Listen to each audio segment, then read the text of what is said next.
Hey everybody, welcome back to the Cult of Belial. I am Paolo and I'm here with Anton. What we're going to talk about here, we're going to talk about raising sacred spaces. We're going to talk about recognizing imposters and parasites. And then we're going to finish off. I'm going to finish off with a very basic evocation guide. All right. I feel like this is some information that can help out some people maybe beginning their practice and not knowing how to evoke spirits. Um, because this information isn't really readily available to most people. So, Anton, if you want to go ahead and talk about raising sacred spaces, the floor is yours. So, when it comes to raising a sacred space, what is the purpose of raising a sacred space? The purpose of raising a sacred space is to keep out any imposter spirits that may be pretending to be the spirit that you're trying to summon and talk with, and to keep out parasitic entities. Now, the reason we have to do this is because when we go on a ritual and we try to evoke, we are raising a certain level of energy to where it's like moths to a flame. It attracts everything that is in the surrounding area, so to speak, or in the astral area. And also because when you are trying to evoke something, you're opening a door that many things come through, besides what you're trying to speak to. So what raising a sacred space does is it coats your area. I use the word coat loosely, in a certain energy that these spirits do not like, and cannot sort of cross over. For example, when I evoke Lucifer, I raise my space with infernal energy, with chant Arakatu, and I will also raise it with solar energies and black sun energies. These energies usually um, keep them out of this place, simply because spirits that aren't attuned to it can't enter, and the only spirits that are attuned to these energies are the ones you're trying to summon. Awesome, awesome, awesome. Now, as far as like parasites and imposters go, one thing that you can, one thing to look out for imposters specifically, an imposter will pretend to be the entity that you're trying to contact. And they will make grandiose promises and act like you're chosen or that you're special. So if you're coming across of any of those things, there's a good chance that you're not in contact with the spirit you're trying to contact. Now, if you're using a sigil and an N that some of us have channeled, you're not going to run into that. But if you're not raising sacred spaces, if you're doing this for the first time, it can happen. But again, if you're using the sigil and an N that's been confirmed by other occultists, it's really not likely to happen. Now, parasites, they can come into contact in your space, after you do a ritual if you haven't raised a sacred space.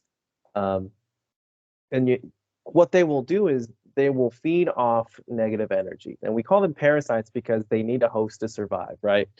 Once you start get into like seeing into the astral, or doing projections, they manifest as almost like jellyfish like creatures. Some of them are like worms. I've seen worms specifically a lot, and the those two are pretty common to come across. They're not inherently dangerous if you do come across them because they're easy to get rid of. And they don't, I don't want to say that they're not intelligent, but they do, they're not like the entities that we're trying to contact, right? The infernal divine, the angels that we come across. Um, the ones that are more intelligent are ones that have fed for a long time, and they will actually actively try to provoke negative feelings, things like fear, anxiety, depression, anguish, anything that they can get a good spark of emotion out of, they will feed on it, right? Um, if you're feeling things like that, after a ritual, after the spirit leaves your space. Um, what you can do is you can do banishments, you can do cleansing. I mean, sage isn't really going to keep out any any of the spirits that you contact, beings like Azazel, Belial, Lucifer. Um, and then once you recognize that, especially with like if you get into learning energy manipulation, if something is attached to you, right, you can do a scan across your body or sort of look at your body in the astral and see if you can recognize anything that shouldn't be there. Um, and then if you do recognize something that's inside you, if it's been there for a while, what I would recommend would be an exorcism.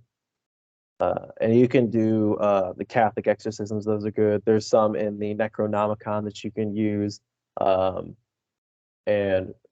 there's several ways to go about this, but um, those are two that you can look up and you can use. I know some people might be um, not for using anything with angels, because we're in the left-hand path, but those kinds of things work, right? Um, and if you need to do it, I would recommend doing it. You can also contact angels like Michael to do a cleansing for you if you find the need to, because they will get rid of anything negative affecting your life, or anything trying to actively feed on you. So that's all I have for parasites. Anton, if you want to add anything. What I would like to add is if you have a parasite infestation that's more external than internal, and when I say external, I mean not inside your astral body, because some parasites will burrow inside of you, henceforth why some people may need exorcisms or cleansing of the astral body. If you have an external infestation, the first step I would do, which is what I did when I had one when I was in my younger years, in my practice, is to directly attack the parasites. If you're capable of astral projection or energy manipulation, you can devour these things. You can shoot the element of fire at them, burn them away. And even if they're inside of you, you can literally engulf your astral double in flames, the element of fire, to burn them out of you. I've had to do that once or twice. That's a very, very simple form of exorcism that requires only the element of fire. And if you're unable to fight these things off yourself, the best step that I would go to is calling upon the energy of a spirit like Samahiel or Lucifer. This does not require having direct contact with the spirit. You're not summoning the consciousness, you're summoning the actual energy of the spirit. And that energy itself is enough to kick them out. They do not like energies of spirits that are higher in vibration, so to speak. It is actually quite intimidating, quite scary for them, and somewhat painful. And they will evacuate immediately. And in terms of what you said to the sage before, sage absolutely will not kick out or ward away any spirits you're trying to contact. A lot of people forget that spirits like Lucifer and many others are given offerings of sage. They will eat sage, literally, and it's not going to really affect them in a negative way. Only smaller entities, lower vibrational entities like parasites and imposters. Now, when it comes to things like tricksters, tricksters feed off of you by tricking you constantly and feeding off of the disappointment, the despair that comes forth from tricking you. So the best route to actually get rid of a trickster is realizing it's a trickster. Once the game is over, once you have realized that it's a trickster, the game's over. They have nothing to feed off because you know it's a trickster and it can no longer trick you. As long as it can trick you, there is something to feed off of you. There is always a reason these parasites, these imposters, these tricksters come forth. It's because you have something they're feeding off, be it a thought form, an emotion, etc. If you're one that's extremely lustful and have no control over your lusts, you can have parasites that are almost succubus-like in nature, feeding off of that, right? And as soon as you gain control over your lust, the emotion of lust, the thought form of lust, these spirits have nothing to latch onto. They have nothing to stay around for. So banishment and exorcism becomes second nature in that way. Most of the time, you don't even need to do exorcisms or banishings either to parasites. You need to just define what the source is that they're coming for and remove that source from the equation, and then there's no more infestation. There's nothing for them to linger around for. That's what I find is the first few steps to getting rid of parasites, imposters, or tricksters. So yeah, that's pretty much most of what I have to say about them. Hell yeah. That's some good shit right there. I forgot to mention, yeah, you can, if you're able to enter the astral, you can go and attack them, devour them. I've done that a couple times. Also, something I want to add about raising sacred spaces, right?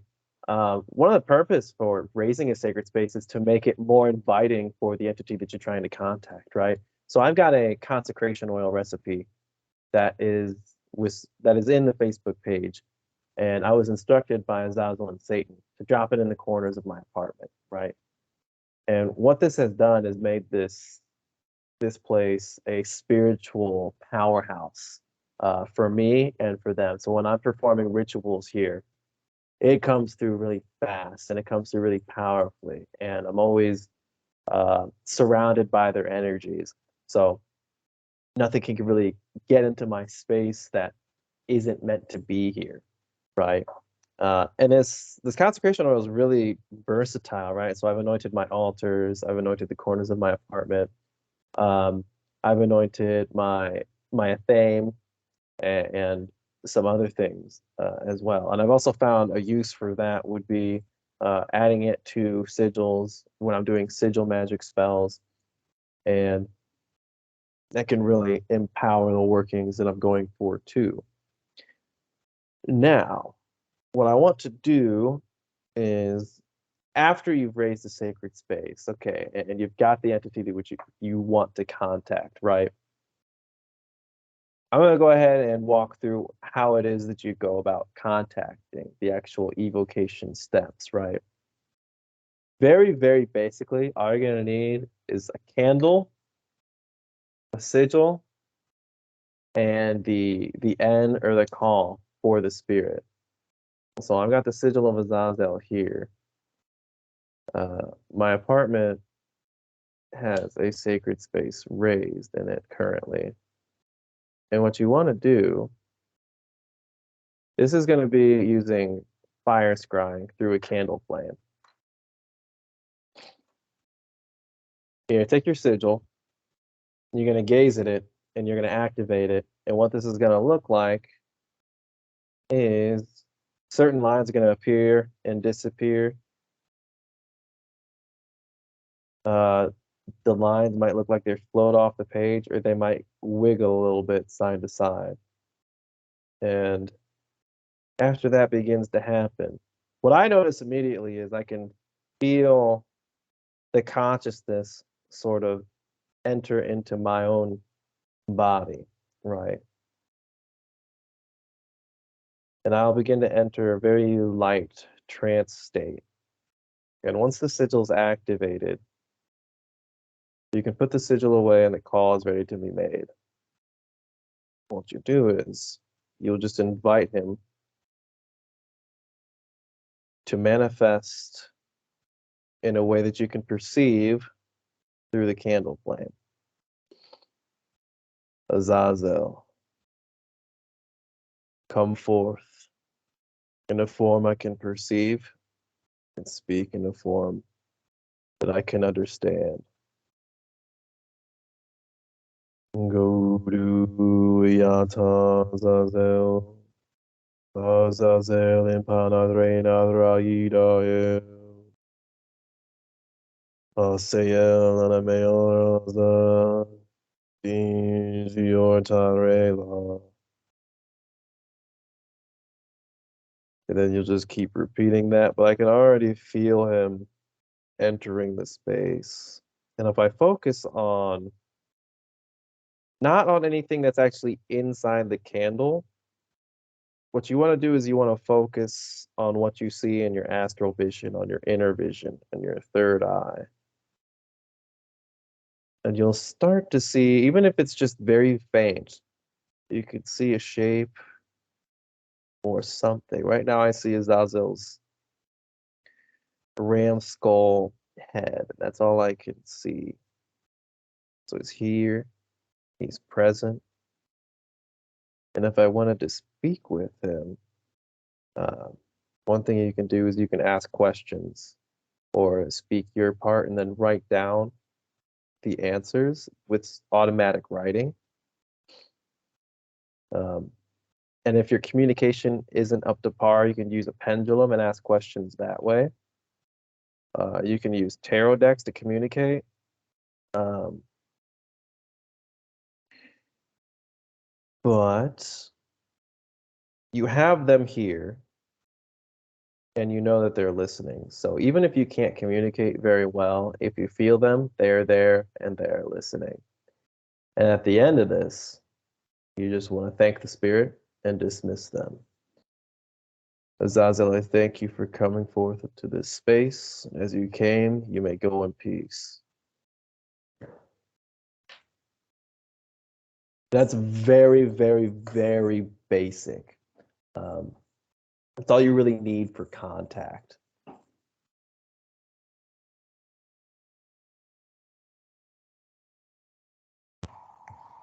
Absolutely, I agree. That's all you need to evoke a spirit or even invoke a spirit. One thing I want to add is if people are going into this raw dog style and they're not able to feel the actual presence, the eyeballs of the spirits watching them, so to speak, or the energy shift in the room, it's not going to be a case of the spirit not showing up most of the time. It's going to be a case of a lack of the person being able to perceive the shifts in energy or the spirit present. And if that's the case and you're going into this without any experience in the spiritual at all, no meditation, no chakra work, no shadow work, no energy work, I highly recommend that people work on their senses and their energy abilities, chakra work, be it the third eye, the root chakra, all the chakras I recommend people work through, absolutely. And this actually reminds me of my very, very first evocation. It was from a book called The Dragon's Bible. And I did the usual circle of, can't really remember what this was called, the circle, but you'd go to each direction, each cardinal direction, and the north would be Belial, the east would be Lucifer, the south would be Philarius, and the west would be Leviathan. I did it that way, and then called upon Lucifer, and even Azazel, but Azazel did not show up, but Lucifer did. And the room, it felt like I was in a spa. The heat in the room changed immediately. I got sweating. It got a lot more darker in the room. Not visually, but it just felt heavier and hotter in the room. And this was the first time I'd actually seen things within my mind's eye, but I got flashes of them sitting around the table that I had in the middle with the candle, the incense, the pentagram, all of them. And they're all sitting around the table in each direction, just sitting there. And I took in this moment, this energy. There doesn't actually have to be any communication if you're unable to communicate. Just take in the moment, the actual energy that is happening, and really focus on that. That is what I believe is the true beginner step to evocation, focusing on the shift of energy in the room. And when this happens and you notice it, you know that you're on the right step to evoking spirit. Oh yeah, 100%. I think, I think that feeling them is like one of the big moments when you do a successful evocation, right? And it's a really powerful feeling. Like even right now, like Azazel's energy is really hot. And even though I've dismissed him, his energy will their energy will blanket the space. For me, it always is like top down, and then I feel it, especially like right now in my chest and in my throat. And even after you dismiss them, that energy will linger. And it's a really powerful thing. One of the first couple times that I was working with Belial, I would just sit in my circle and I'd be like, and I would say out loud, I'd be like, this feels awesome. It feels powerful. I just want to bask in it. And I think he found that a little bit entertaining. Um, and yeah, but I agree. Like, take in the moment once you're able to feel them, because that's it's one of the steps and sort of to develop, you know, a relationship with them is feeling their presence. Now, something that you discovered, Anton, is after you work with a being for so long, you become acclimated to their energies, right? And oh, I sort of want to talk to you a little bit about, you know, your path working with Pazuzu and what he said about being acclimated to their energy, or if you just were losing your senses. So if you want to jump in on that. So I was working with Pazuzu for I think 2 months. I still work with Pazuzu, of course, but this was the beginning of the path working. And the first, I think it was 4 times that I properly evoked him, inside of me, it felt like I was intoxicated, but not like a drunk intoxicated, more like everything was heightened. I was filled with energy. I felt manic almost. That's at least how the energy of him feels inside of you, but on the outside, it felt not like literal wind, but like energy wise and astrally wise, there was like a hurricane surrounding me and twirling around me. And I even got flashes of this hurricane surrounding and going around me, and his face sort of coming through it, just looking at me, smiling. And every time he was present for the first good few weeks of working with him, it was that feeling. And then when I stepped into evocation one day, that feeling just wasn't as strong. It was still there, but just not as strong. And I was sort of thinking, like, are my senses lacking at the moment? Am I not meditating correctly? Am I not, doing things correctly? Has he not shown up? Do I need to work on my senses more? And because I'm mostly clairaudient, I hear the spirits a lot more than I see them.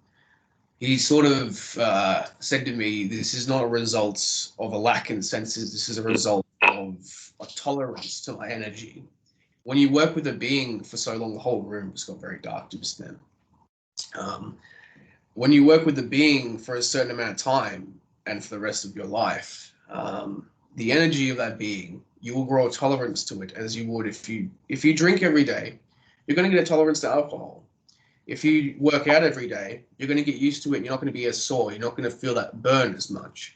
It's the exact same thing with energy. You become used to it and grow thicker skin to it, become one with it, so to speak.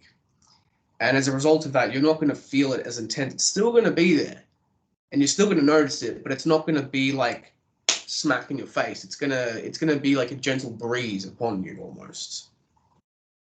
And this is just something called spirit acclimation. What does acclimation mean? Acclimation means growing a tolerance, becoming used to something. So yeah.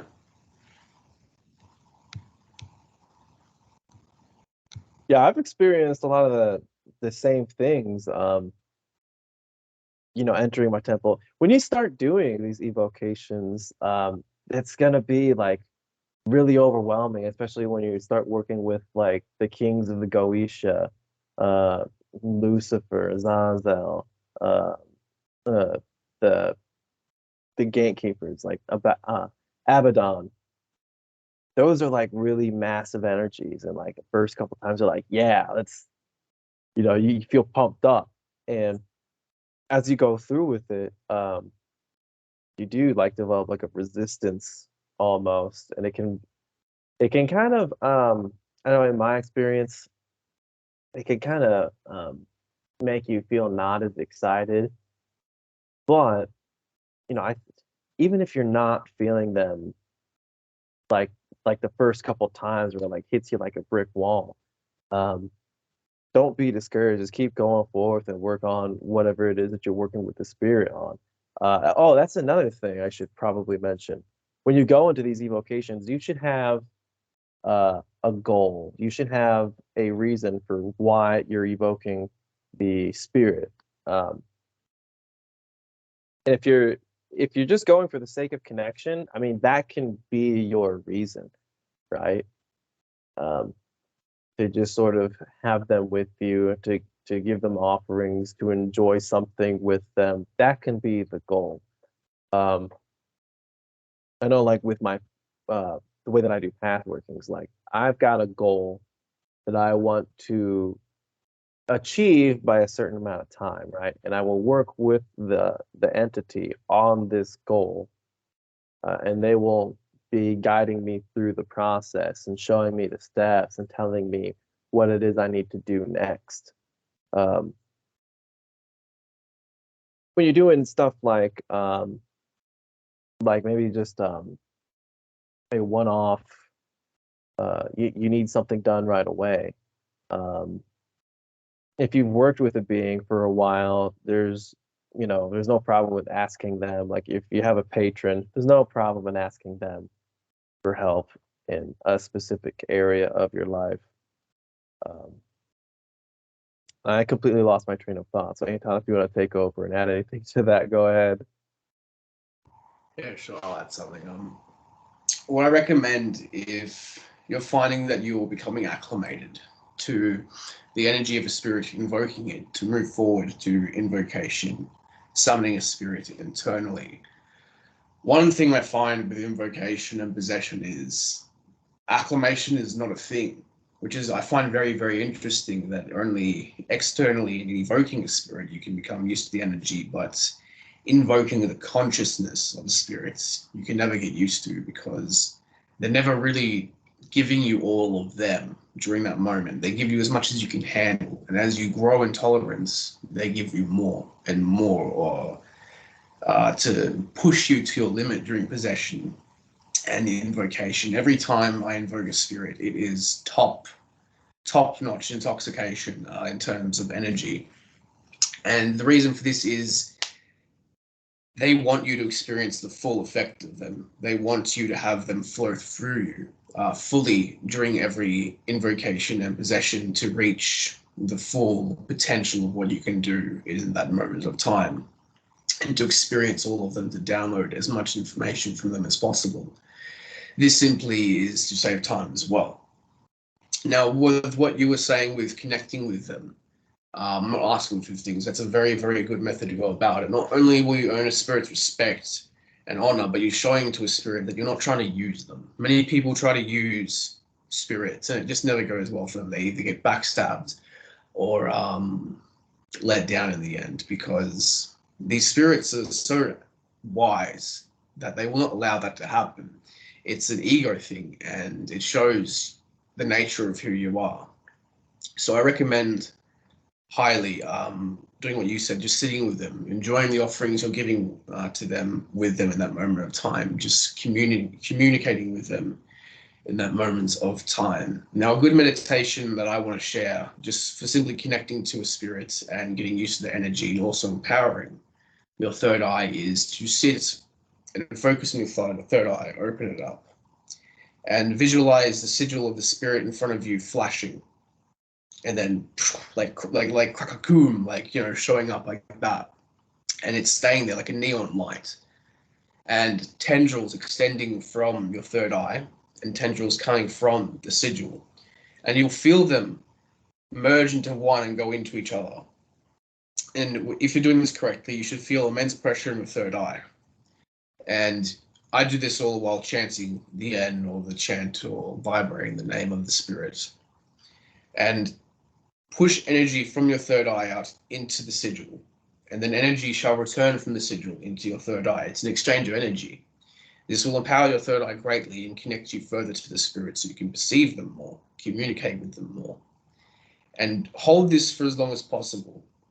This will have great results in the end. In a short amount of time, within 2 weeks, I found that I was having extreme results with this. I was being able to perceive the spirits more. My third eye was strengthened tenfold. And after you do the pulsing back and forth of energy, an exchange of energy, you want to like almost sync your third eye with their sigil. So breathe in and see the third eye expand, and the sigil shall expand at the same time. And when it sort of goes back down as you breathe out, the sigil and the third eye do the same thing. You're syncing yourself with the spirit's energy, the spirit's current, and the spirit's consciousness at the same time. So that's all I really wanted to say about that. Hell yeah. Yeah, so that's a very good overview of raising sacred spaces, parasites, imposters, and basic evocation to help you guys get your feet wet. Thank you guys for joining us for this video. I hope you guys have a blessed day. And we don't have Sander here. What does he always say? Rise and conquer. So I'm going to say it. Rise and conquer. Bye, guys. Rising.